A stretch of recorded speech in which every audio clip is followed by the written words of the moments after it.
ሰላም እንዴት ናችሁ? ውድ ሊቨርፑል ደጋፊዎች ድምፅ ተከታታዮች በያላችሁበት ሰላማችሁ ይብዛ። በርካታ ስፖርታዊ መረጃዎችን ወደ እናንተ ይዘን ቀረብን። እስከ ፕሮግራማችን መጠናቂያ ድረስ አብራችሁን ቆዩ። በመጀመሪያ እንግዲህ የዶሚኒክ ሶቦስላይን ጉዳት በተመለከተ መረጃ ወጥቷል። እንግዲህ የዶሚኒክ ሶቦስላይን የመጀመሪያ ምርመራ ጉዳቱ ከባድ እንዳልሆነ ተረጋግጧልና በዚህ ሳምንት መጨረሻ ላይ ከቶተናም ጋር መጫወት እንደሚችልም እየተገለጸ ይገኛልና ይሄ ጥሩ ሳይን ነው ለሊቨርፑሎች። በተለይም የዶሚኒክ ሶቦስላይን መኖር ያለውን ሚና ሁላችንም እናውቃለንና ይህ ተጫዋች እንግዲህ በቅርቡ ወደ ሜዳ እንደሚመለስ ነው እየተገለጸ የሚገኘው። በተለይም ከቶተናም ጋር የሚደረገው ጨዋታ እንደማያልፈው ነው የተነገረው።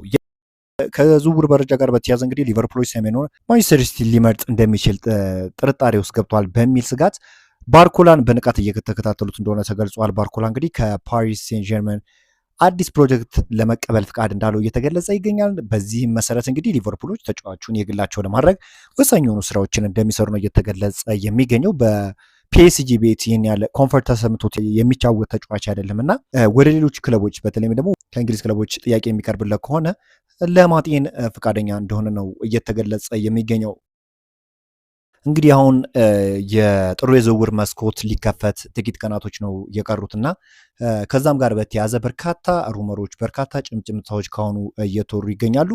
ሊቨርፑሎች በተለይም እንግዲህ የማርክ ገሂን ሁኔታ በቅርበት እየተከታተሉት ይገኛሉ። ባየር ሙኒክ ከማርክ ገሂ ተወካዮች ጋር ስብሰባዎችን አካሂዷል። ለገሂ በተጨባጭ ሁኔታ 4 ክለቦች አሉ። እነሱም ባየር ሙኒክ፣ ሊቨርፑል፣ ሪያል ማድሪድ እና ባርሴሎና እንደሆኑ ነው እየተገለጸ የሚገኘውና ተጫዋቹን ለማስፈረም ሊቨርፑሎች ከፍተኛ የሆነ ጥረት እንዳደረጉ ይታወቃል በክረምቱ የዝውውር መስኮትና አሁን በጥሩ የዝውውር መስኮትም እንግዲህ ተጫዋቹን የግላቸው ለማድረግ ወሳኝ የሆኑ ስራዎችን ይሰራሉ ተብሎ ይጠበቃል። ሊቨርፑል ማርክ ገሂን ለማስፈረም አሁንም ፍላጎት አለው። ምናልባትም በክረምቱ የዝውውር መስኮት በነፃ ዝውውር ሊሆን ይችላል። ነገር ግን ተከላካዩ ከባየር ሙኒክ ጋር በዝውውሩ ዙሪያ 2 ጊዜ እንደተገናኘ ነው እየተገለጸ የሚገኘው። ተጫዋቹን ለማስፈረም ወሳኝ የሆነ ስራን ሊቨርፑሎች በሚቀጥሉት ቀናቶች ውስጥ ይሰራሉ ተብሎም ይጠበቃል።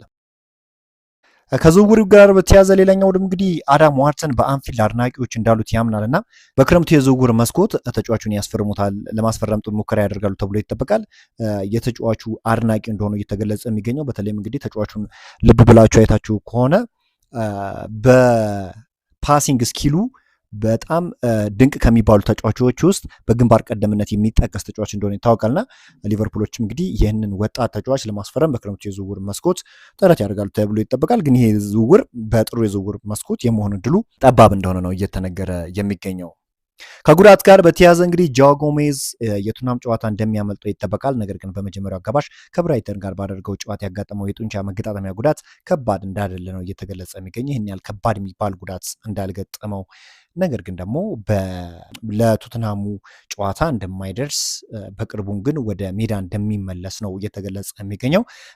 ሌላኛው ደግሞ ጀርሚ ፍሪምፖንግ በሚቀጥለው ሳምንት ወይም በሚቀጥሉት ቀናት በእርግጠኝነት በቅርቡ ወደ ሜዳ ይመለሳል ተብሎ ይጠበቃል። ይህ ተጫዋች እንግዲህ በጉዳት ምክንያት ለረጅም ጊዜ ከሜዳ መራቁ ይታወቃልና አሁን የተጫዋች ወደ ሜዳ የመመለስ እድሉ ከፍተኛ እንደሆነ ነው እየተገለጸ የሚገኘው። ይሄ በጣም መልካም የሚባል ዜና ነው። አንድም ሊቨርፑል እንግዲህ በርካታ ተጫዋቾች ጉዳት ማስተናገዳቸውን ተከትሎ ሲቸገር ተመልክተናል እና አሁን እነዚህ የተጎዱ ተጫዋቾች የሚመለሱ ከሆነ በሚገባ ወደ ሪትሙ ይመልሳል ተብሎ ይጠበቃል። ሌላኛው እንግዲህ በኮንትራት ዙሪያ እንግዲህ ሊቨርፑሎች የማካለስተር ኮንትራት ለማደስ ንግግር ላይ መሆናቸው እየተገለጸ ይገኛል።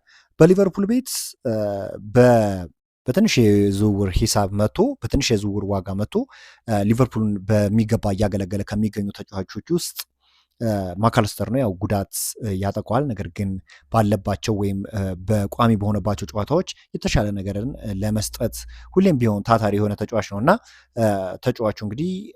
ለተጫዋቹ እንግዲህ ሊቨርፑሎች አዲስ ኮንትራት ለማቅረብ ዝግጁ እንደሆኑ እየተገለጸ ይገኛል። እንግዲህ የጥሩ የዝውውር መስኮት ሊከፈት ወደ 13 አካባቢ ቀን ነው እየቀረ ያለውና ወደ 13 ቀን አካባቢ ነው የሚቀረውና ከዚህ አንጻር ክለቦች ካሁኑ በርካታ ተጫዋቾችን እያዩ እየተመለከቱ ይገኛሉ። በጥሩ የዝውውር መስኮት በተለይም ሊቨርፑል ያለበትን ችግር ለመቅረፍ አንዳንድ ተጫዋቾችን ይመለከታል ተብሎ ይጠበቃልና ሻል ያሉ ሊቨርፑልን ይጠቅማሉ የሚሉትን ተጫዋቾችን ሊቨርፑሎች ለማስፈረም ከወዲሁ ዝግጁ እንደሆነ እየተገለጸ የሚገኘው።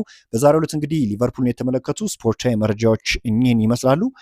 ወደፊት እንግዲህ አዳዲስ መረጃን ይዘን እንመጣለን። በተለይም የዝውውር መስኮቱ ሲከፈት አዳዲስ መረጃዎችን በየቀኑ ወደ እናንተ የምናደርስ ይሆናል።